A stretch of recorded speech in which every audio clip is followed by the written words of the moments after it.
Welcome to another episode of League of Legends Point of View.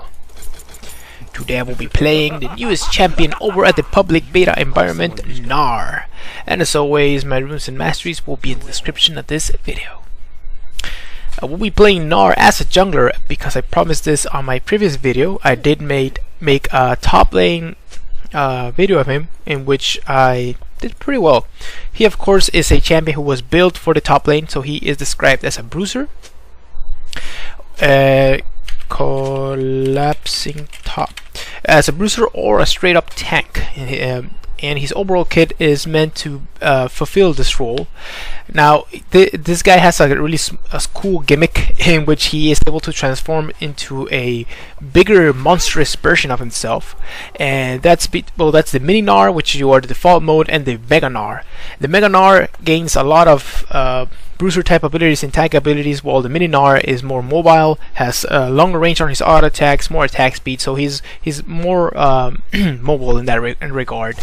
And you can see there you have a passive called Rage Gene, which gives you fury as you are in combat, and when it gets to 100%, it's when you can transform. Now the transformation can occur instantly if you press an ability, or it will take a couple of seconds after you hit 100 to actually transform. So we'll see how that we'll see that in a minute. You will see transformation, and the reason why he can be played as a jungler is because he has a pretty awesome passive on the W, which will give you additional damage on your every third attack based on the target's maximum health. So that destroys jungle monsters quite fast. Tank it! Why aren't you tanking this for me? Tank it a few hits. There it is. Thank you. Oh, that's a ton of damage. Thank you for that, team. Excellent. We got this pretty quickly.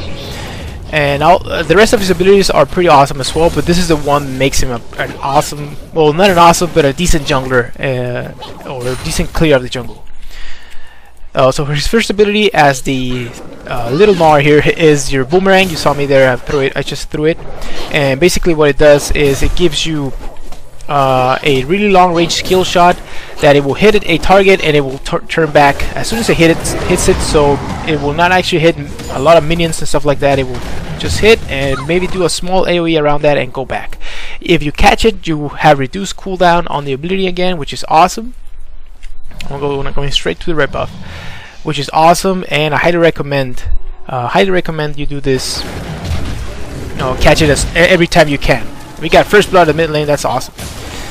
The ability does slow, and it's as the laning Gnar, it's an excellent ability for harassing and farming from afar. And in the jungle, I just take 1 point into it, and I don't really max it. You know what? Top is pushing a lot, so I'm gonna concentrate on farming this, getting that level 4. So I'm gonna get an extra point into the W here, so it's faster. Good job.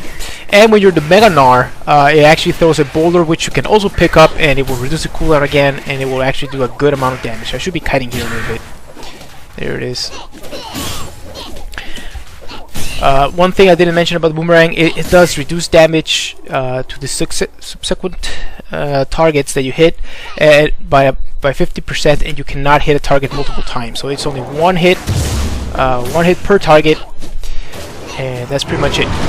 The next ability, I already talked about the three hit passive, and when you actually gain, not only do you gain the damage on the target, you also gain a burst of speed, which is pretty awesome. And the mega Gnar gives you I'm gonna cast it right now, a line skill shot that stuns enemies and it scales off AD. And since I will be maxing this first, it will actually give me a good amount of damage and low cooldown on this when I transform. So pretty awesome to have this at your disposal. And your next ability is your E. Your E is a small leap that gives you attack speed when you're in the mini Gnar form, and you also are able to jump additionally. So if you hit a unit, it doesn't have to be a ally unit or enemy unit, it can be any type of unit, you will gain a little bit more jump. There it is.